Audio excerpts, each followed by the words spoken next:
자, 오늘부터 이어지는 이 내용에서 주일에 해당하는 본문이 핵심입니다. 이 꿈의 해석이 주일 본문에 있습니다.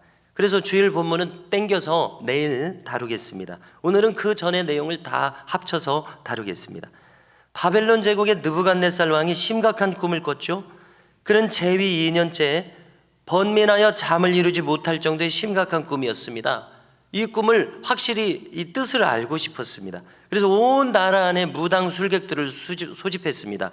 박수, 남자 무당이죠. 술객, 점쟁이, 술사들, 다 신접한 사람들, 이 특별한 지혜자들 다 소집했습니다. 느부갓네살 왕의 요구는 특이했죠. 1절 꿈의 내용을 알려주지 않았습니다. 꿈의 내용까지 알아맞혀라, 그렇게 했습니다. 그리고 그 뜻도 알려줘라. 그러자 이 술객들은 황당했을 것입니다. 꿈의 내용까지 알려주시면 해석을 해드리겠다, 이렇게 계속 고집을 하는 겁니다. 그러자 왕은 너희가 내용도 말하고 해석도 말하지 않으면 다 죽이겠다고 합니다. 몸을 쪼개고 집을 거름더미로 만들겠다고 합니다. 대신 다 말하면 큰 상을 주겠다고 한 거죠. 그러자 술사들은 도저히 자기들 능력으로는 꿈의 내용까지 알기는 어렵지 않습니까? 정말 신통하지 않은 이상요. 세상에 그렇게 할 수 있는 사람은 없다고 고집을 합니다. 역사상 자신의 술객들을 이런 것을 요구하는 왕은 없었다, 이렇게 역사까지 들먹이는 것이죠. 오직, 그리고 중요한 말을 합니다.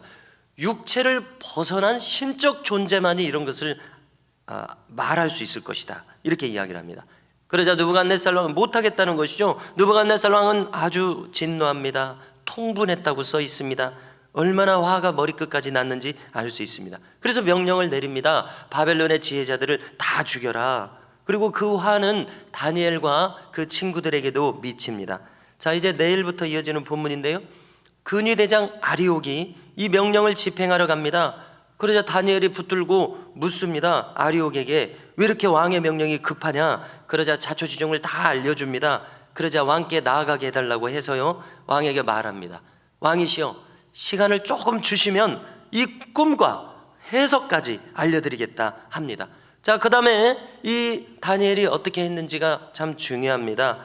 그는 세 친구를 불렀습니다. 다니엘, 하나냐, 미사엘, 아사랴, 이 네 사람이 합심해서 기도하기 시작합니다. 지금 자기들의 목숨도 경각에 달려있는 이 급박한 일에 하나님께 기도하지 않을 수 없는 이들의 모습. 우리도 30일 작정을 이렇게 하고 있는데요, 무엇인가 하나님께 간절한 마음으로 제가 청하여 하게 되었죠. 그런데 이 합심 기도가 오늘 말씀을 보니까 참 중요하구나, 하나님 받으시는구나, 좋아하시는구나, 능력 있는 기도구나 느끼게 됩니다. 그들은 기도할 때요, 하나님께서 이것을 다 알려주시도록 기도할 뿐만이 아니라 자신들과 다른 지혜자들의 목숨도 살려주시라고 간구합니다. 자기들만 살겠다고 하는 것이 아니라 다른 사람들도, 이 애굽의 술객들 뭐 그렇게 이방신을 섬기는 별로 중요하지 않은 사람들 같은데 이 사람들도 살려주시라고 이렇게까지 기도하고 있어요. 참 특별한 마음이죠. 그런데요, 바울도 그랬습니다. 배가 난파당했을 때 기도했으니까 하나님께서 응답을 주셨으리라고 생각을 하는데요, 하나님은 뭐라고 응답을 주셨냐면 너와 함께한 사람들, 200여 명이죠. 너와 함께한 사람들도 다 내게 주었노라. 무슨 뜻입니까? 이들도 다 구원해 주겠다, 이런 말씀 아닙니까? 이렇게 하나님의 사람들은 주변에 유익을 끼치는 사람입니다. 자기만 사는 것이 아니라 주변 사람들, 안 믿는 사람까지도 다 살게 하는 것이 하나님의 사람들의 특징인 것을 알 수 있습니다. 여기 이 다니엘도 지금 그렇게 하고 있습니다.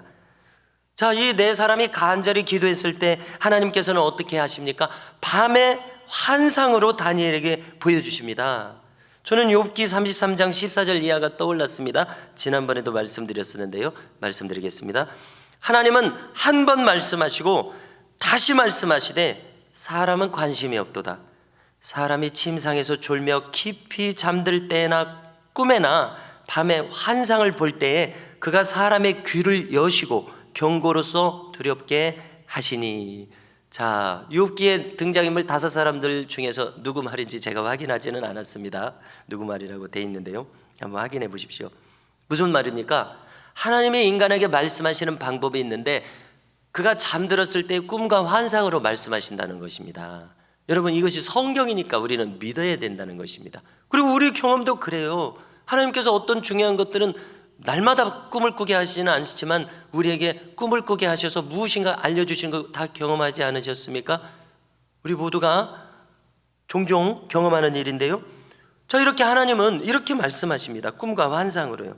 한 번뿐만 아니라 거듭해서 2번 확실히 알아듣도록 확증한다고 하죠. 확실히 우리가 깨닫도록 이렇게 말씀하신다는 사실입니다. 다니엘에게도 이렇게 했습니다. 그러자 그 다음 내용을 보니까요, 다니엘은 알려주신 하나님께 찬양이 터져 나옵니다. 하나님의 능력을 찬양합니다. 환상으로 알려주신 것을 찬양합니다. 자, 찬양은 이처럼 저절로 터져 나오는 것이 특징입니다. 억지로 내가 지어내서 나오는 것이 아니죠. 찬양은 하나님이 살아계시다는 것을 내가 느끼게 되면 저절로 터져 나오는 것이 찬양인데요, 이와 같은 찬양이 우리에게 늘 있기를 소망하게 됩니다. 자, 이제 다니엘은 아리옥에게 가서 자기를 왕께 인도해 주시라 합니다. 그리고 왕 앞에 서게 됩니다. 그리고 이 기회를 놓치지 않고 하나님에 대해서 말하기 시작합니다. 위대하신 하나님이 드디어 알려주셨다고 이야기합니다. 이런 일은 하나님이 아니고서는 알게 해주실 수 없는 일이라고 합니다. 박수나 술객들이 그들의 능력으로 알 수 있는 일이 아니라고 합니다. 자, 그리고 여기다가 덧붙이기를요, 그리고 이것을 알게 된 것이 내가 뛰어나서가 아닙니다. 내가 지혜가 뛰어나서가 아닙니다. 하나님이 알게 해주셔서 알게 되었습니다.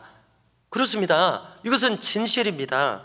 자, 어제도 우리가 세례 요한이 어떤 사람인가 나눴었습니다. 사람들이 당신이 그리스도입니까? 그러니까 아니요, 나는 메시아가 아닙니다. 그리스도는 내 뒤에 오십니다.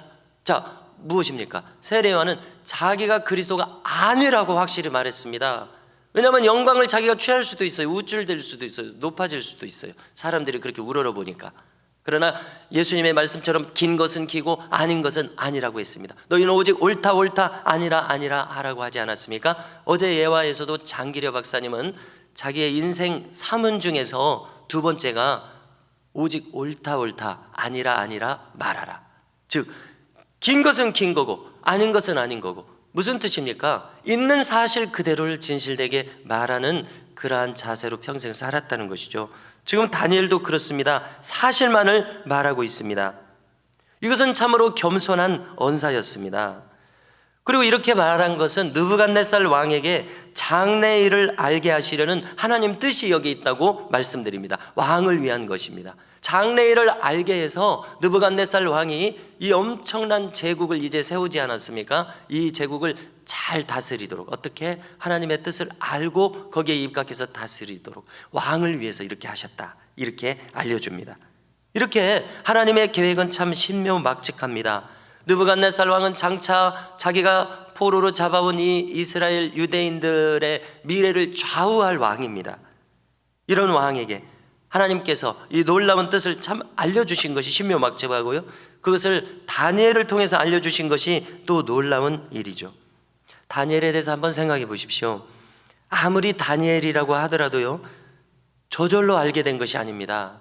어떻게 했을 때 알게 되었습니까? 그가 엎드려 기도했을 때, 다른 친구들과 기도했을 때 알려주셨다는 사실을 우리가 또 붙잡아야 되겠습니다. 자, 내가 아무리 지금까지 하나님의 사람이었다고 하더라도 또 당면한 문제에 대해서는 내가 기도했을 때 하나님께서는 알게 하시고 하나님께서는 우리를 인도해 주신다는 것을 깨닫게 됩니다. 아무리 다니엘이라도 기도했습니다. 하나님만 붙들 수밖에 없었습니다. 우리도 지금 그런 입장이죠. 저도, 우리 교회도. 자, 부흥회를 앞두고서 하나님 꼭 은혜 주시라고.